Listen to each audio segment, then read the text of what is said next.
সুপ্রিয় দর্শক মণ্ডলী, বৈতাল টিভির পক্ষ থেকে সবাইকে জানানো যাচ্ছে যে আজকে সেই কাঙ্ক্ষিত বৃষ্টির দিন। এখন প্রচুর পরিমাণে বৃষ্টি হচ্ছে, যার কারণে ছাতা নিয়ে আপনাদের মাঝে চলে আসলাম। এই বৃষ্টিটা কিন্তু মানুষের অনেক দিন যাবতীয় চাওয়া ছিল, যাতে প্রচুর পরিমাণে বৃষ্টি আসে। এখন সেই বৃষ্টি এসে আমাদের কাছে হাজির। এই মুহূর্তে আমি আপনাদের সরাসরি দেখাচ্ছি যে বৃষ্টির মধ্যে বাচ্চা পোলাপান কতগুলা পানিতে নেমে মজা করতেছে।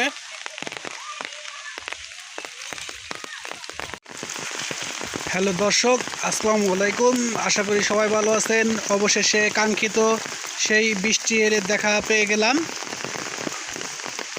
বেশ কিছুদিন যাবৎ প্রচণ্ড গরমের কারণে মানুষের জীবন যখন হাই হুতাশের মধ্যে সীমাবদ্ধ আটকে ছিল, তখন সেই মুহূর্তে আশার আলো প্রদীপ জ্বালিয়ে আজকেই দুপুরে বৃষ্টি মানুষের জনজীবন ঠান্ডা করে দিয়েছে। এই মুহূর্তে প্রচুর পরিমাণে বৃষ্টি হচ্ছে আমাদের এলাকায়। আপনাদের ওইখানে বৃষ্টি হচ্ছে কিনা তা অবশ্যই কমেন্টের মাধ্যমে জানাবেন। আর এই বৃষ্টির কারণে মানুষের জনজীবনে স্বস্তি ফিরে আসতেছে। মানুষের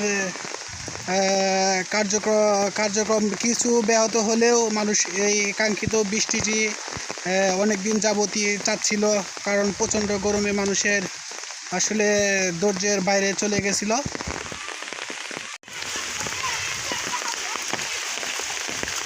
ওরে বাবা, আসার পড়বা। হ্যাঁ দর্শক, আপনারা দেখতে পাচ্ছেন বৃষ্টিতে কিছু বাচ্চা পোলাপান পানিতে গোসল করতেছে। এটা যেন তাদের আনন্দের সীমা নাই। তো বৃষ্টিতে এরকম মজা অবশ্যই সবাই করেছেন।